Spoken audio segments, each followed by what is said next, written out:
सामने किसी को बिठाकर और तब उसके विषय में बुरा भला कहना, उसको नीचा दिखाना, ये तो मृत्यु दंड के समान है। तो आत्मदेव शर्मा ने सोचा कि गांव वाले जब न तब मुझे देखते ही कपाट बंद कर लेते हैं कि ऐसे मेरी संतान का मुख मत देखो, बड़ा अशुद्ध है, ये बड़ा दुष्ट है, बड़ा पापी है। आत्मदेव शर्मा जी को अत्यधिक ग्लानि होती है। अब उन्होंने सोचा कि भैया क्या करूं, घर में रहकर मर जाऊं, ऐसे करूंगा तो आत्महत्या का पाप लगेगा। तो वन की ओर चल पड़े। बोला आज वन की ओर जाता हूं, अगर पुत्र प्राप्ति का कोई मार्ग मिला तो ठीक है, और नहीं तो उधर ही रह जाऊंगा। पर महाराज, अगर जंगल में बड़े बड़े महात्मा सिद्ध रहते हैं, क्या पता कोई संत मिल जाए, तो जो ना करे लकीर सो करे फकीर। जो बात दवा से हो न सके वो बात दुआ से होती है, और जब कामिल मुर्शिद मिलते हैं तो बात खुदा से होती है। क्या पता कोई संत मिल जाए, कल्याण हो जाए।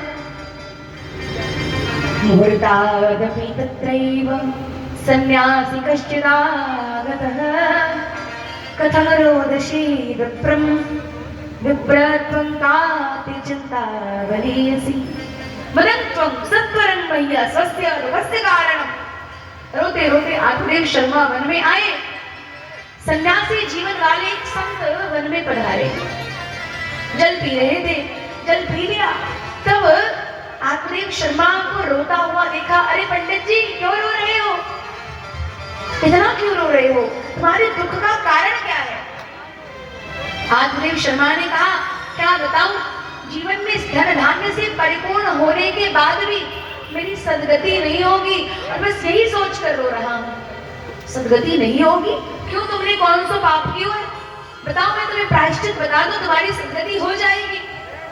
नहीं होगी। क्यों? मुझे संतान नहीं है। जिस वृक्ष को लगाता हूँ फल नहीं देता, गैया को पालता हूँ बंध्या हो जाती है, फल लाता हूँ फल सड़ जाता है। अब बताइए, ऐसे पुत्रहीनस्य जीवनस्य धिक्कति धिक्कति, ऐसे पुत्रहीन जीवन को तो धिक्कार है। जहां जाता हूँ लोग दो चार बातें सुना देते हैं, ऐसे जीवन पर रहना ना रहना बराबर है।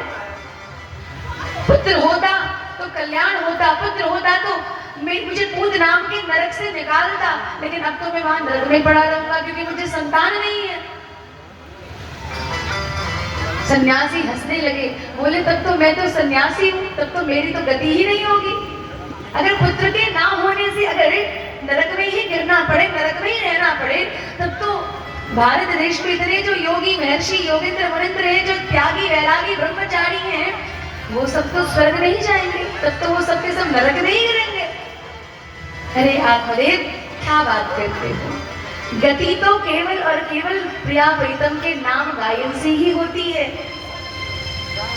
केवल उनके ही शरण में जाने से होती है। तुम क्यों नहीं समझते? अरे उनकी शरण में चले जाओ, तुम्हारा जीवन सफल हो जाएगा। तेरी शरण में आके मैं धन्य हो गया, तेरी शरण में आके मैं धन्य हो गया, तेरी शरण में आके मैं धन्य हो गया, तेरी शरण में आके मैं धन्य हो गया। बरसों का जन्मों की प्यास थी जो, जन्मों की प्यास थी जो मैं संपन्न हो गया, तेरी शरण में आके मैं